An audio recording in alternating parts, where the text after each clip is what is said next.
All right, we are now recording. So have a All good right. meeting, everybody. Thank you. Thank you, Lauren. Well, welcome everybody to Raise Your Voice, Increasing Diversity and Inclusion by Participating in Scholarly Peer Review, brought to you by the ACRL University Library Section Professional Development Committee. I'm Laura Garapi. I'm the chair of the committee, and I'm here with the committee's vice chair as well, my colleague Sam Harlow, and both of us will be moderating this session today. This is one of a series of ongoing programs that we offer over the course of the academic year, and we'll make sure to give you more information towards the end about what's in the pipeline for this year. This session is being recorded, as Lauren mentioned, and when the recording is ready, we will send the link of the video slides and any other supplemental documentation that might come up today to everyone who registered for the program. The program will run for an hour total, including time for questions. And most of the time will be allotted for questions at the end, but our presenter, Erin, who I'll introduce more fully in just a moment, has indicated that she'll pause a few times for questions throughout. You should feel free to add questions to the chat box throughout the presentation at any time. Sam, my co-moderator, will be moderating the questions throughout and collating questions as they come in to make sure they all get to Erin. All right. I'll just give another reminder. Lauren from ACRL mentioned this, but if you're using the chat feature, please do switch it to all panelists and attendees when you send a chat so we can ensure everyone can see what you're asking. And finally, at the very end, we'll post a link to a program assessment in the chat box after the Q&A session, and we hope you'll take a few moments to give us some feedback on today's program. Now, with all those housekeeping logistics out of the way, I'm very happy to start today's program. Our presenter today is Erin Owens. Erin is the Access Services Coordinator and Scholarly Communications Librarian at Sam Houston State University, where she's been a member of the library faculty in varying roles for 12 years. She has 10 years of experience in serving as a peer reviewer for more than 10 different journals in library and information science, including serving on editorial boards, peer review boards for several journals. She's currently a member of the editorial board for college and research libraries. It's also worth noting that Erin is a repeat presenter for the ACRL ULS Professional Development Committee. She did a great presentation with us last spring that maybe some of you were able to attend, titled Beyond Citation Counting, Metrics and Altmetrics for Demonstrating Scholarly Impact. You'll be able to find the recording of that presentation and all of the committee's prior presentations at the link that I'm about to put in the chat box. Let me do that now so you can all have access to that for your perusal. Okay, without further delay, let me thank Erin again, offer another thanks to ACRL for making this presentation possible, and I will hand it over to you, Erin. All right, thank you so much, Laura. Can you hear me all right? Sound great. Okay, great. Well, thank you all so much for joining me this afternoon. And I appreciate Laura giving me that bit of an introduction.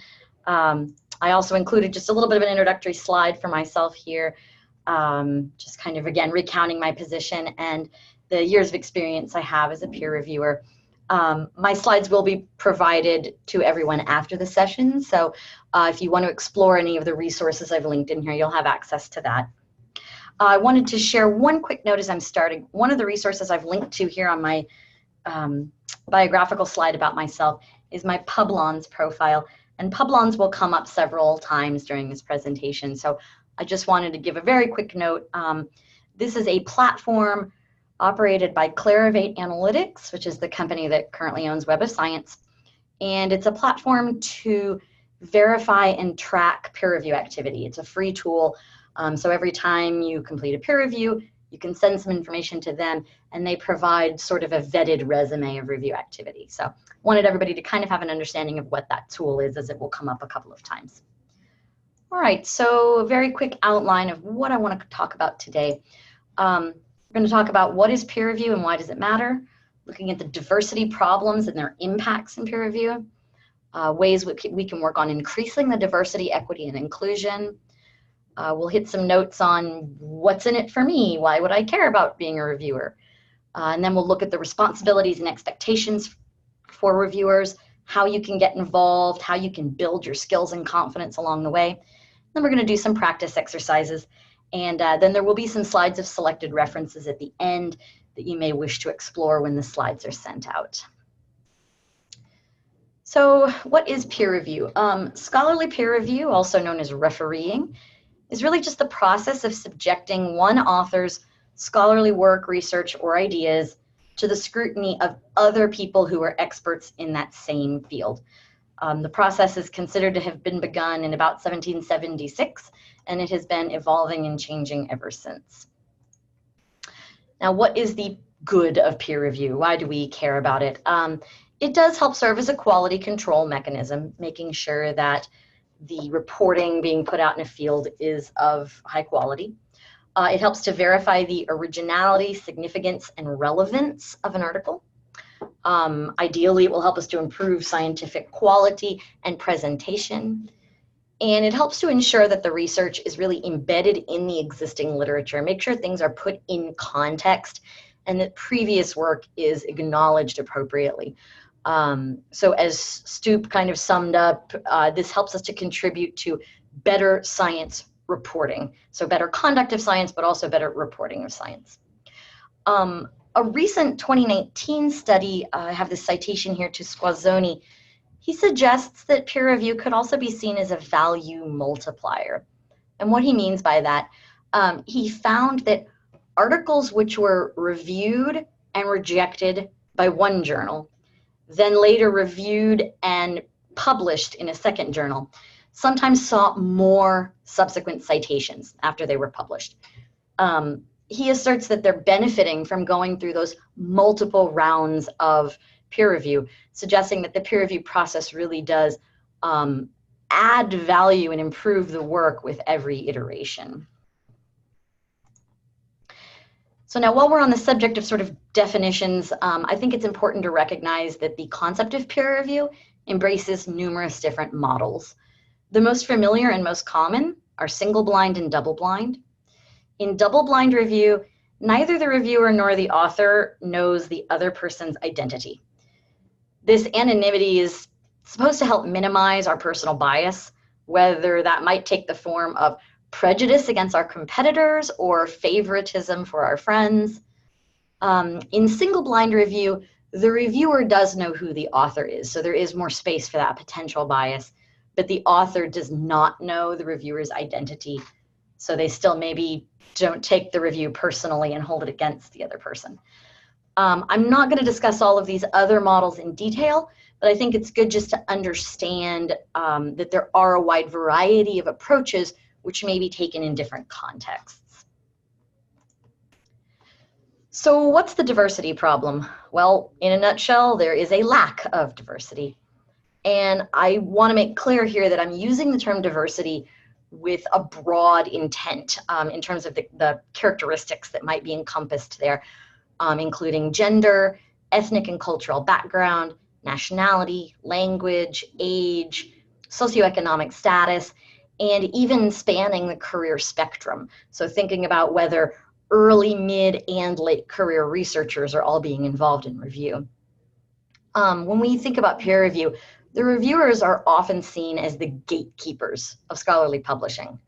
So any implicit bias or limited perspective among those reviewers is going to limit who is allowed to walk through that gate. It's going to negatively impact inclusion in the published output on the other side. So one area where we see this issue of diversity is national participation. Geographically, review tends to be dominated by researchers in the Western world, particularly in the US. So this chart here from Elsevier shows a line through the center. In ideal circumstances, a country should sit just about on the line, meaning that it contributes about equally to article submissions and article reviews. You can see that the US is positioned somewhat above the line, meaning that it contributes more reviews than it does submissions. And then meanwhile, China's positioned somewhat below the line, suggesting that they contribute more submissions and not as many reviews. And then there's a variety of other countries you can see there that are clustered more closely around the line. So other than just the issue of, hey, we're not equally sharing the workload, how does this impact the outcomes? Well, in general, there are biases in favor of papers submitted by US authors.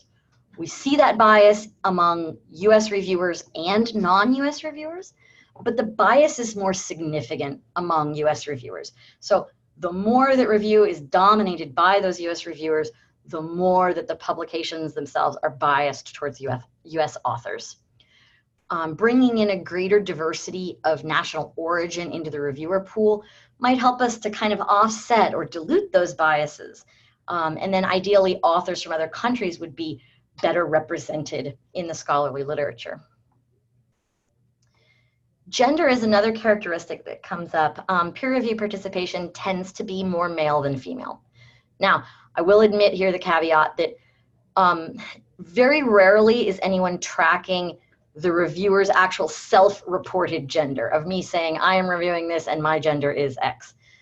Mostly the data, including this chart shown here, are based on algorithms that deduce the most likely gender based on the reviewer's name and what gender that name is commonly associated with in different cultures.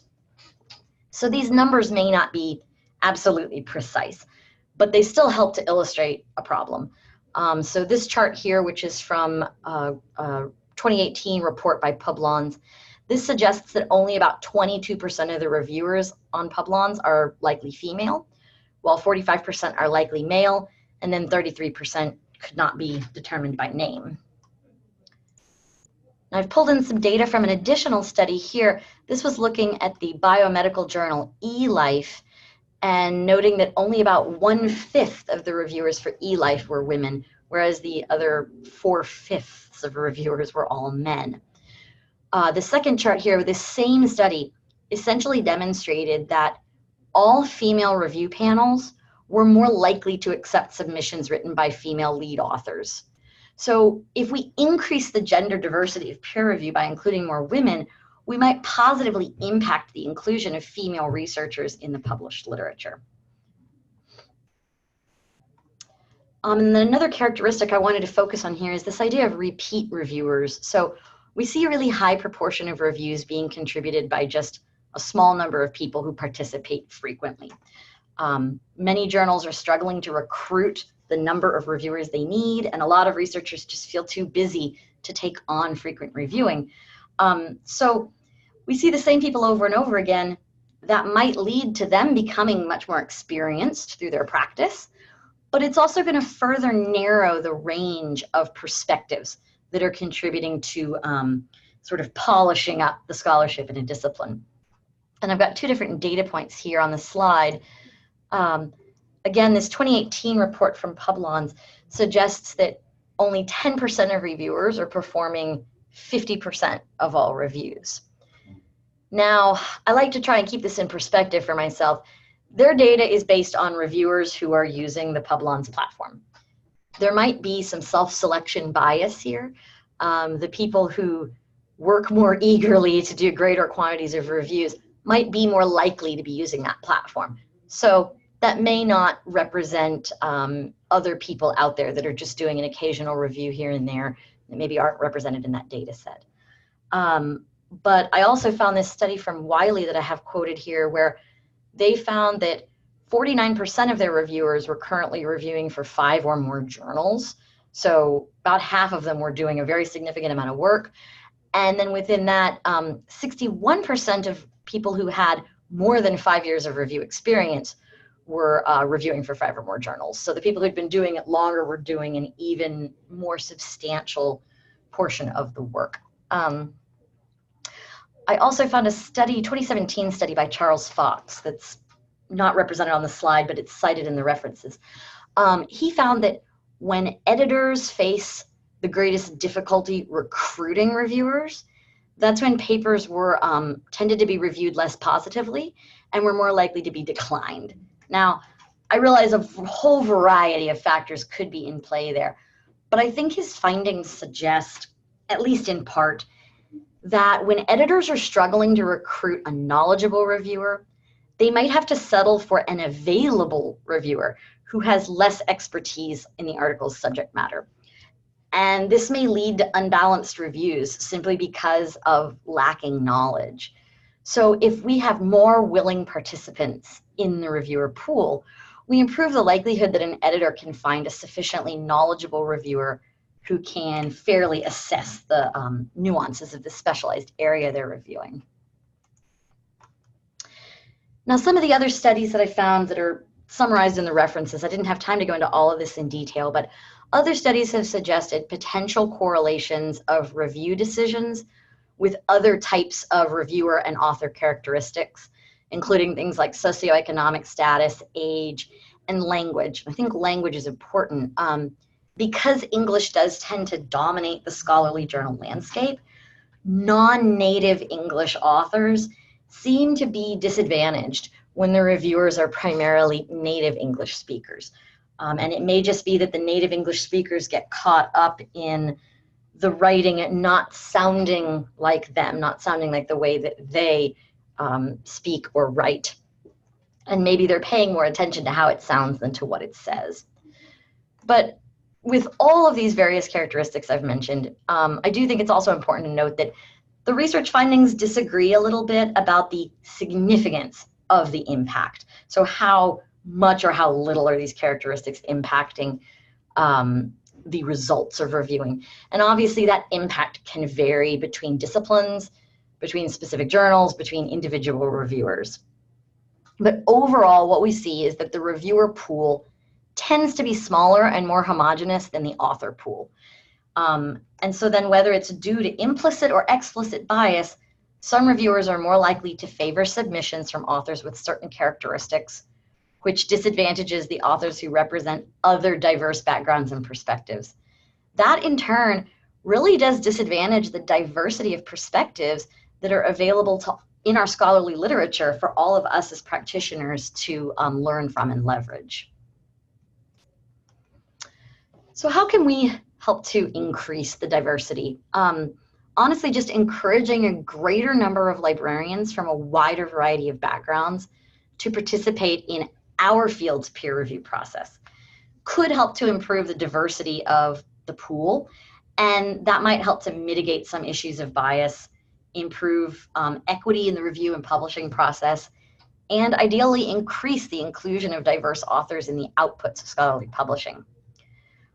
It's also worth noting that when we get more different people involved, those reviewers themselves can then leverage the personal and professional benefits of that review activity. So ideally, we would also be improving career outcomes for a more diverse range of librarians. So really greater participation in reviewing could benefit the reviewers, the authors, the journals, and just our discipline at large. So what's in it for me? Why would you want to think about getting involved? I started out here with a few of the more altruistic benefits, if you will. If you have ever published or you expect to publish, then someone has reviewed your work or will review your work. So this is really your chance to return the favor and kind of keep the wheels of scholarship turning smoothly. You can also really help to speed up the release of critical findings in our field. If an editor is having to really hunt to find people to invite to review, it can take that much longer to get the reviewers to agree and then to get them to submit complete reviews. It's that much longer before publication. So if we have a larger pool of willing reviewers that can be more readily called on, the entire process has an opportunity to move faster. There's a lot of other personal and professional benefits. Networking, reputation building. I mean, honestly, editors do start to remember the names of reviewers who contribute substantively. And that name recognition can pay you back in other ways. That might just be a closer reading of an article that you submit to that editor's desk. But it also might be a mention of your name to present on a topic or participate in a task force, or maybe get involved in higher level editorial roles with a journal, things like that. Another benefit, nosiness. And I'm sort of kidding there and sort of not, but honestly, you get to read some of the latest research before it's ever published. And sometimes that can really inform or inspire other projects you're working on. And I don't just mean your research, but even just new resources and services in your library.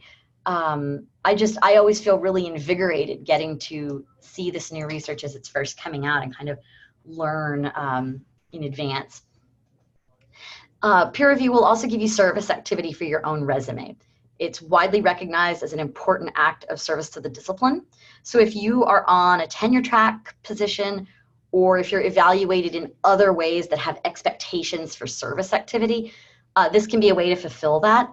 And honestly, it can be a refreshing change of pace compared to serving on, one more committee. Platforms like Publons and also reviewer credits can help to provide verification of your review activities. So that gives you a more credible documented record of your service activity.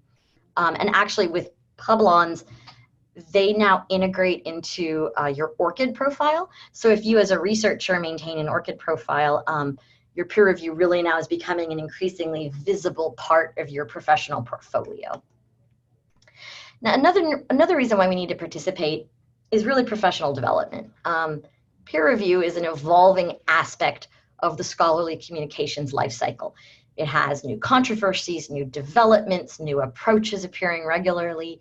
So one of the ways we can stay in the loop, which will help us as librarians to educate and advise other researchers, is by actively participating in that process ourselves. We kind of know it because we do it. And then lastly here, some large commercial publishers are increasingly providing incentives to reviewers. And this might include things like discounts on purchasing books or journal subscriptions, or even free limited time access to a research platform like Scopus. Now, obviously, this type of incentive may be less common with smaller publishers and certainly with nonprofit open journals.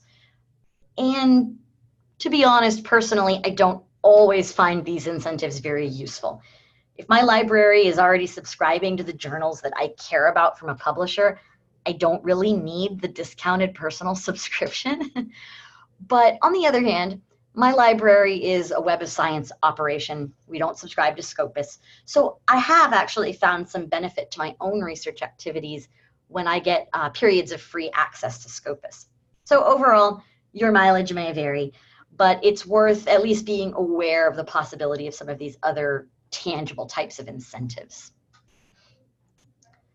So what are the responsibilities and expectations of reviewers? Let's look at this for a moment. I like this quote from Kristen Marchetti where she says that if reviewers know the responsibilities and expectations, then they should spend the right amount of time on a review, the editors should receive comments in a timely fashion, and the authors should receive rich and valuable feedback. So some of these expectations. Partly we need to remember to distinguish peer review from copy editing. If a paper is riddled with errors of grammar and syntax, just make a general note to that effect. Maybe give one or two specific examples that illustrate the most problematic repeated errors. But you really don't want to upload a draft of the paper where you've corrected every single misplaced comma. That's not the job of the peer reviewer. It's not what the editor is seeking from you. And honestly, it'll just end up being a waste of your time. The goals of the reviewer are really more to examine the scientific validity. So look at, does the methodology make sense? Do they analyze it in a way that makes sense? Do they make sound conclusions? You want to identify the strengths and the novelty of the paper. Are they just repeating something that's been repeated 1,000 times and telling us something we all already know? Or have they done something new that is contributing to our understanding? You want to suggest improvements. And the key here is to be constructive and be specific. Always be specific in your criticisms and suggestions. Don't just say, this is bad, but try to explain how you can make it better. And that kind of comes down to this rule of remaining respectful. Always try to step into the author's shoes when you decide how to phrase your feedback. If somebody said it to you, would it feel disrespectful, hurtful, insulting? And can you find another way to say it that would focus on more positive, constructive advice and encouragement? We really want to attend to the golden rule of treat others how you want to be treated. We need to be honest about those areas that require improvement, but we also don't want to turn into internet trolls where we're kind of hiding behind this shield of anonymity to just be cruel to people. And then finally, kind of on the more technical procedural side, it is your responsibility to report any ethical concerns to your editor. including any conflicts of interest, particularly if it's a single-blind model where you know the author and you know who they are and you feel that you may have a conflict. It's your responsibility to bring those things to your editor's attention. And then finally, to submit your review in a timely fashion so that the editor can move forward with their job and the process can keep going. So how can you get involved if this is something that sounds interesting to you? Honestly, the first step is publish your own stuff. Editors do look for authors of other works on relevant related topics to identify people with the right expertise to review. So even just going about doing your own research and publishing may help pull you into the review world as well. You can watch your professional listservs for calls. Some journals will put out calls for applications from potential reviewers. And then a lot of open journals in particular, their websites often provide a mechanism where you can register as a reviewer and describe your expertise and your interests, and they will put your name into their pool. That is particularly common with the open journals, but also the reviewer recognition platform from Elsevier has some mechanisms where you can volunteer to review in different areas. And then finally, be bold, contact the editor. If there's a journal that you read regularly, something you admire that you'd like to be affiliated with, reach out and tell them, you know, I'd like to review for you. How would I make that happen? What would I do to get involved? I have done pretty much all of these things at some point in my peer review history with great success. Now, one of the problems, though, is that it can be hard to feel confident about getting involved in this. I think especially early career people in particular, you know, we question our expertise, we suffer some imposter syndrome, we don't really think we're sufficiently qualified to review someone else's work. But I can pretty much guarantee that all of you have something valuable to offer more than you may realize. Sometimes just an early career person coming in with fresh eyes, not being jaded by the baggage of their own experience of being reviewed or their own expectations of what they think scholarly literature should look like, can sometimes be valuable. So there are ways where you can definitely consciously seek to build your skills if you want to get involved. There are several free training and certification programs, Publon's Academy from Clarivate, and then this certified peer reviewer course from Elsevier. Those are both free opportunities to train and practice on your own time.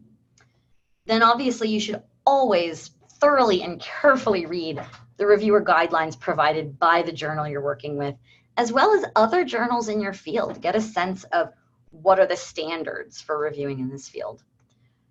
After you complete a review, ask the editor for their feedback. Ask them if they'll provide a review of your review, which could help you to improve your practice in the future.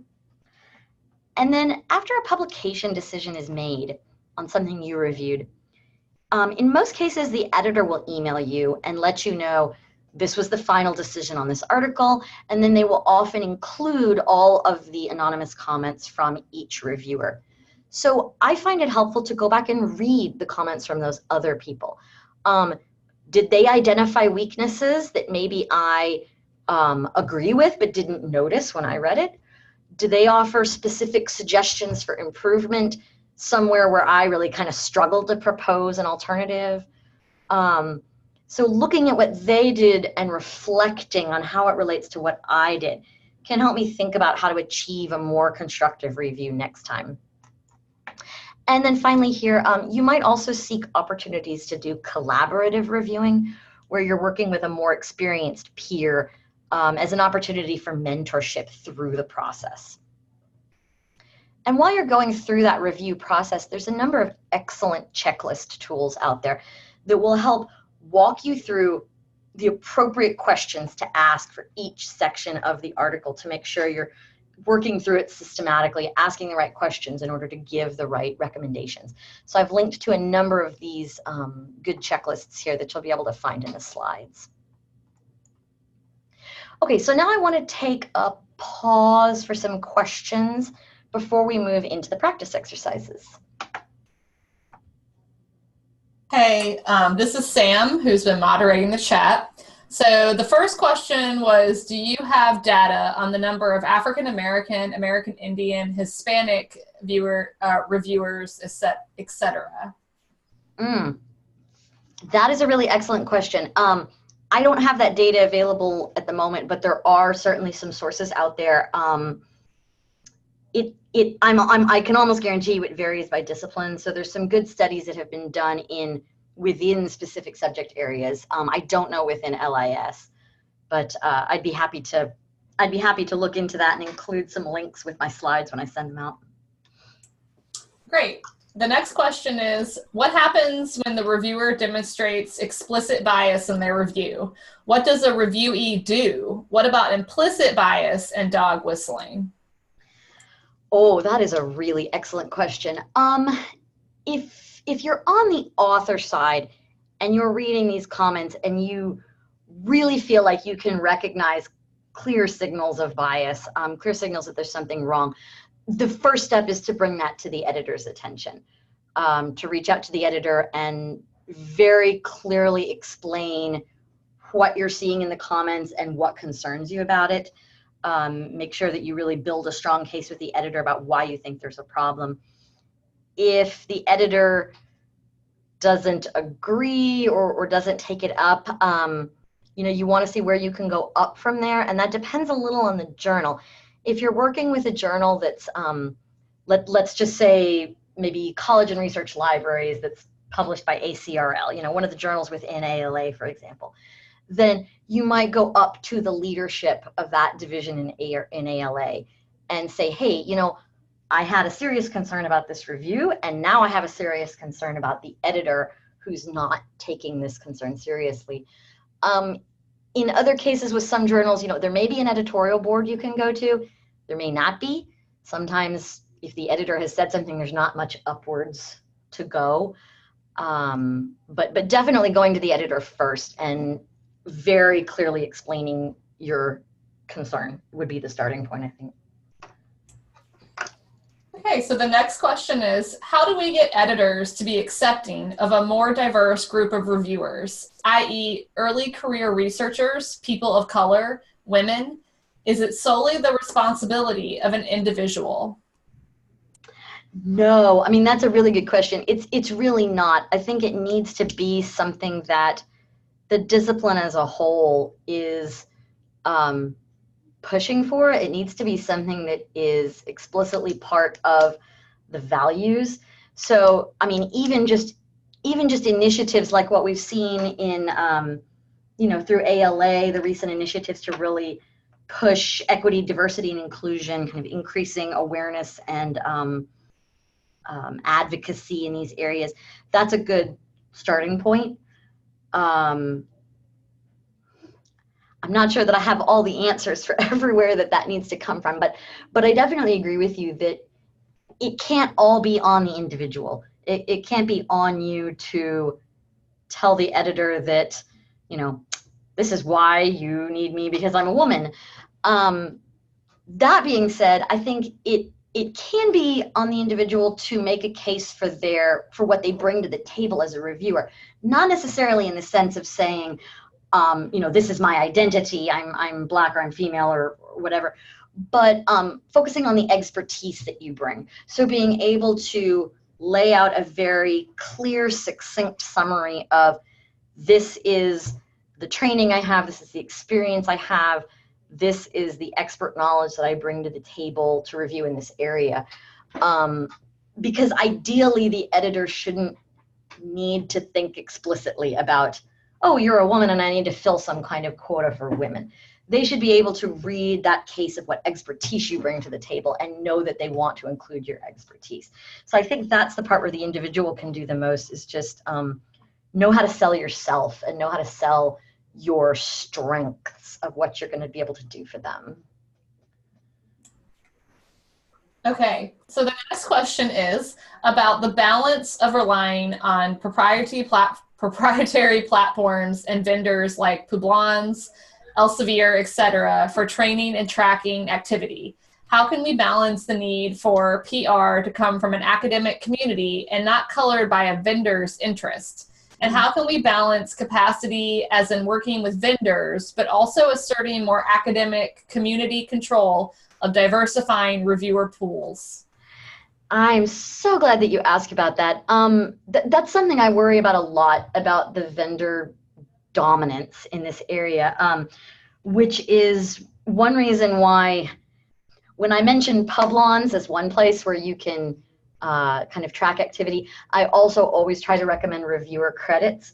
Reviewer credits is a similar sort of service to Publons, but it is operated by scholars, by the scholarly community. And it's maybe not quite as robust yet because it doesn't have that same vendor funding behind it. But that's all the more reason why I try to make an effort to be involved in it, to use it as a tool for myself as well, and to try to support that sort of growing initiative for scholar-driven tools in this area. And actually, in some ways, I think reviewer credits even has a better approach to vetting. With Publons, all you really need is the copy of the email that you get back from the journal system that says, thank you for reviewing such and such submission. And Publons will take that as evidence. Reviewer credits asks you to put in the details of what you reviewed and put in the contact information for the managing editor. Then they actually contact the editor and ask the editor to validate that you did that review. So in some ways, they are actually doing a better job of vetting it and making sure that that review activity really did happen as it said. I think I'm missing some of the later parts of the question, but I mean, ultimately I think it's important for us as librarians, you know, in our role as researchers, we want to be sure we're supporting independent tools as well as being aware of the vendor-driven tools, and any sorts of opportunities that we have to educate others, to work with other researchers on our campus, make them aware of these alternatives and make them aware of the potential problems involved. It still sort of feels like an uphill battle. I don't really feel like we're going to easily unseat, you know, Elsevier's dominance on some of these things, or Clarivate's, but it definitely is an issue that we have to be sensitive to. Great. And the last question that we have for now is, can someone who has not published their own work be a peer reviewer? Possibly, yes. It's really going to depend on the journal and the editor, and what kind of, again, kind of going back to making your case of what you bring to the table. If you have, trying to think of an analogy here, I think of it kind of like with job listings. A lot of times we'll see a job listing that will say you must have, you know, a master's degree in this or a bachelor's degree in this or something, but then it may say that years of experience can count in place of the educational requirement, something like that. I think it can work the same way, that you may not have authored, but you may have so much knowledge and experience of, let's say instruction. Let's say you want to review for a journal about library instruction. You may have so much significant experience doing instruction, training others to do instruction, etc., that you still bring a lot to the table to read someone else's ideas of what they're trying or what they're arguing for, and to say, this makes sense or this doesn't make sense. So I think it's just going to depend on the editor as to how much they're open to that, but I definitely think there's room for that being an author isn't a diehard black and white requirement. Great. And there's actually one more question that came in, a comment from Irene, who said, you can volunteer to peer review conference proposals for your state association and use that as a way to build your peer review chops. Yes, that's an excellent example. That's an excellent point, that there are lots of other opportunities for reviewing things that may not be full articles. So sure, reviewing conference presentation submissions. And then one of the journals that I work with is Evidence-Based Library and Information Practice. And in addition to publishing articles, they also publish what they call evidence summaries, which is really somebody else reads an article and breaks it down into a short kind of point-by-point overview of these are the key takeaways of the article. And so they actually have people who review the full articles, and they have peer reviewers who review those evidence summaries. And so it's something that's maybe a little bit different than reviewing the whole science. The article's already published, and you're reviewing, did this person represent that published article well? And so maybe getting involved with peer reviewing those other types of items can help you to build some chops before getting into, you know, full new original research. Okay, that's it for now. Okay, great. Then I'm going to go ahead and move on here to the next section. We're going to go ahead and just try some practice exercises together as a group. My goal here is just to give you sort of a sense of the flavor of this. Obviously with the caveat that in this setting, I can't really give you an entire paper to read and digest. We're just going to work with some short excerpts. That means that we really can't examine some of the larger issues of the paper's overall organization and flow and that type of thing. But again, we'll just get a little bit of a flavor for some of the types of things that you might encounter and how you might respond constructively to someone. So, okay, so this is the first exercise. This is from the results section of a paper. And, oh, I will clarify, these are all papers that I have co-authored. I figured if I'm going to pick on anyone, I'm going to pick on myself, pick on my own writing. And I do have my co-author's permission to share all of these excerpts. So this is from the results section, and this is the entirety of a subsection on response rate. Now, even if you don't necessarily sit here and read every single word of this, what do you notice just at a glance? Just glancing at this slide, is there anything that just jumps out at you? You can respond in the chat window. Okay, yeah, Susan says there's a lot of numbers. So many numbers, exactly. This is just an overwhelming amount of numbers, even just glancing at it. So what might we recommend to this author that might help to make this section more readable? Okay, so Heather says, or Susan says tables. Heather says it would be easier to read the numbers with a chart. Charts, right. Visual representation. Yeah, exactly. I think y'all have nailed it. We could just put a comment on this that says, you have too many numbers. You know, we could just say, it's hard to read your response rate section.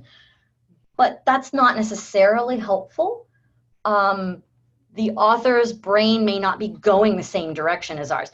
They may be just a very numerical, number-driven person, and they're looking at this going, well, why are you telling me there's too many numbers? That's my data. I have to give my data. What do I do with that? So we want to be sure that we're being specific and that we're saying, hey, there's a lot of numbers in this section, which can be overwhelming. Why don't you consider turning some of these into graphs? And maybe we identify one or two of these particular chunks of data where we say, hey, I think that this paragraph might convert into a graph well, something like that. I also like, let's see, Veronica also suggested adding stories to represent the data and make it more engaging. That's good. So yeah, so there's kind of a number of different ways that we could respond to this, but I think y'all hit the key with this is just that the numbers is too much. Okay, so the next one, let's see, here's the second exercise. Now this is just a small portion that came out of a discussion section. And this one I will give you just a moment to actually read this short paragraph.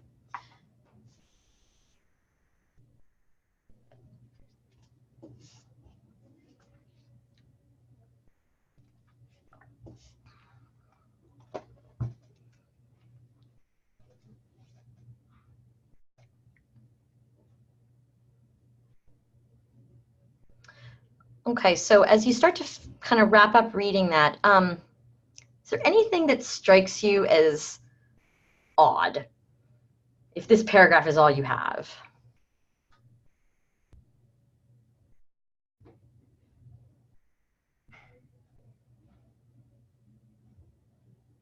Okay, good. So I'm seeing some comments about, you know, some of the data is missing, 55% of what? Sure.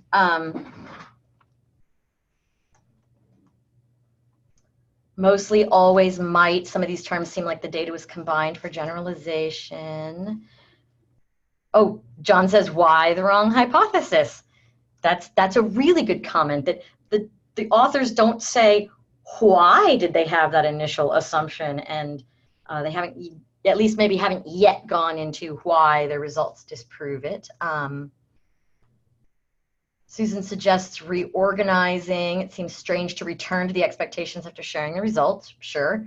So definitely there's some weakness in the order in which they're presenting this type of information. The other thing that stands out to me that I'll draw your attention to, in the first sentence it says that 55% reported that the results were mostly to always easy to understand. So that's really only about half, right? Which leads us to assume that the other half of students are finding things hard to understand. But then in the last sentence, they come back and sum up with, well, but really it shows that students found this easy to understand. Well, what about the half that didn't? You know, I would kind of want to hear more detail here about, you know, you say only half of them thought they were easy, then you just come back at the end and say they all thought it was easy.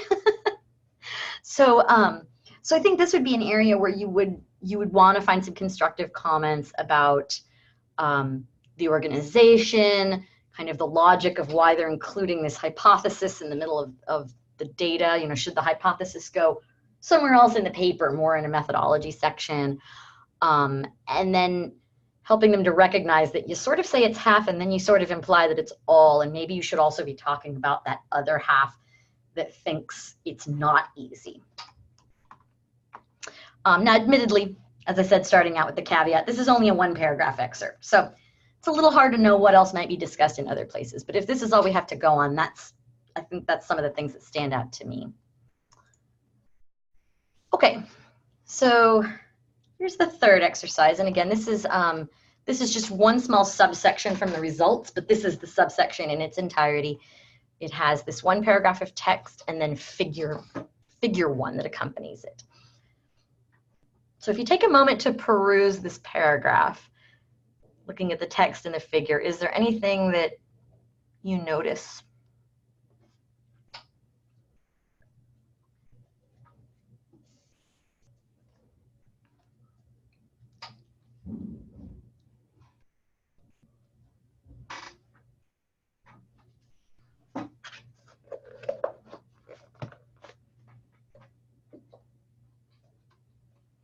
Ah, good job, Jennifer. The numbers in the text don't match the numbers in the chart. There are two numbers here. The chart says 82% freshman, 80% junior. The text says 80% freshman, 82% junior. So they have two numbers that got transposed. Now, it's a very small thing, but those small things are very important when it is the data that the study is seeking to communicate. If they're going to communicate that data backwards, you're going to be left staring at it going, I don't know which of those is right, the text or the chart. In this case, it's only a difference of 2%, but if the difference had been much more significant, it would be very, very important to know which of those groups was very large and which was very small. So that kind of thing is also something that the reviewers should be looking for, to look for that internal consistency and integrity in the reporting of the data, making sure that there's not inconsistencies that could become confusing. And then Lisa notes, also, do we need all those numbers in the text if we have a chart? Not necessarily. That is also an excellent point, that the text does refer to figure one.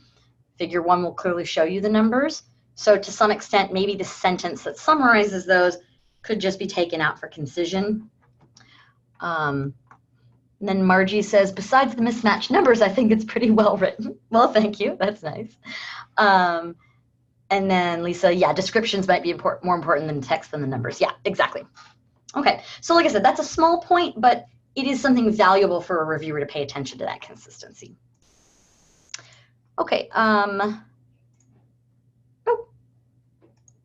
I thought I had one more after that, but I may have hidden my other exercise from myself. Okay.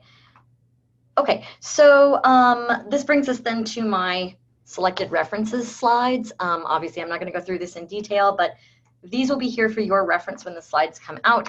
I will make the shamefaced apology that I was not able to put proper citations on all of the memes that I included, but I have tried to cite everything else that had a clear creator to attribute. So you have 2 slides here of selected references. And then I'll take just a quick moment to make a plug. So this is the 5th annual peer review week coming up next week, September 16th through 20th. Peer review week is a little like banned books week and all the other sorts of observances that you're used to. It'll be a whole week of events and talks and information really focused around the topic of peer review and the practice of peer review. This year's theme is quality in peer review. So I've linked to some resources here to look at the official website, some daily email updates, and some hashtags that you can follow if you're interested in keeping up with what's happening next week during peer review week, including the first webinar that'll be happening next Tuesday morning. All right, so with that, thank you all so much, and I will take any final questions.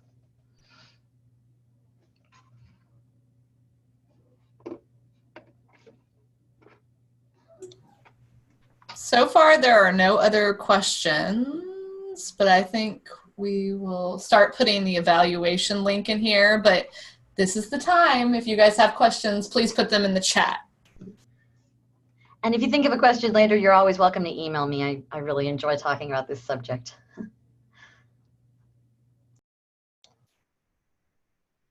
And this is Laura. We can give another minute for questions to roll in, but as they're coming, I'll answer the question that is a logistics one that just rolled in, which is whether or not a recording will be available. Yes, everybody who registered for and or attended this session will receive the recording.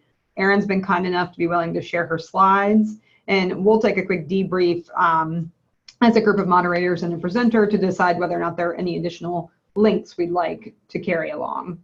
So yes, the recording will be available to everyone who attended.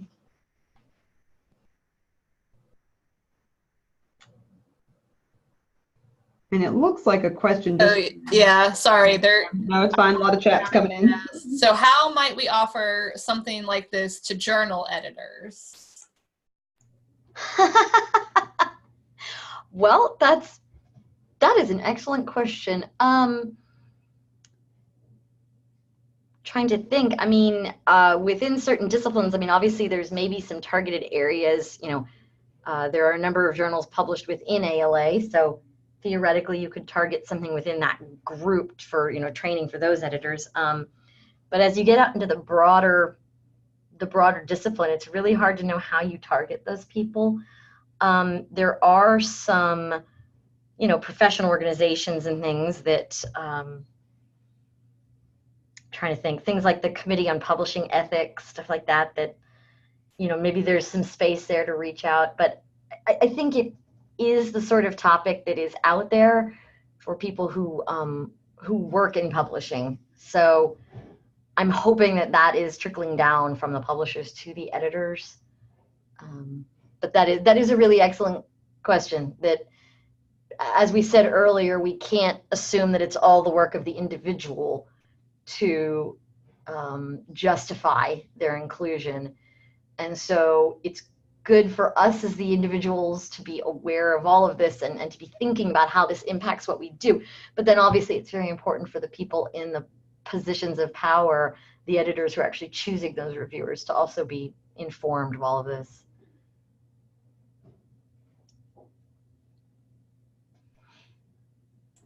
That is the only question that has come in. Of course, many people are thanking you. And well, I think that's it for now. Yeah, I was going to say, if no other questions have come in, I can go ahead and close us out. And again, just reiterating Erin's willingness to be available to receive questions offline, or I guess still online, but not here in our actual presentation. So let me thank you again so much, Erin, for sharing your expertise with us today. I also want to give a quick thanks again to Lauren Carlton from ACRL, who helped us get set up at the beginning of this session, as well as Elois Sharp from ACRL, who is always behind the scenes making the magic happen for these presentations. As I mentioned, we'll send a link to the recording, slides, and any other supplemental documentation for the session in the next few days, so it'll be coming out soon. Please do fill out that evaluation form that you've seen Sam and I dropping here in the chat box, but that will also be included when the email is sent out. Finally, I'd like to do a pitch to let you know that the Professional Development Committee is also in the process of soliciting proposals for presentations for the 2019-2020 academic year. We encourage you and your colleagues to consider putting a proposal forward. The link to the proposal is also coming into the chat window right now. Thank you, Sam. Take a look at that. We've got until September 18th, or it may be 19th, middle of next week, to accept those proposals for this coming year. And once we've selected the slate of programs for the year, we'll be sure to provide more information through all sorts of listserv channels, university library sections, communication channels, and things like that. So thank you again so much. One last thanks again to Erin, not for just sharing her expertise today, but again, last spring with us as well. I think you'll all agree that she's a wonderful presenter in the online medium and always brings a really unique perspective and creative presentation topics. So thank you all and have a lovely afternoon. Thanks, Laura. Take care. All right. Hi, everyone. This is Lauren from ACRL. Is it okay if I stop the recording now? Yes, that's fine. Thank you, Lauren.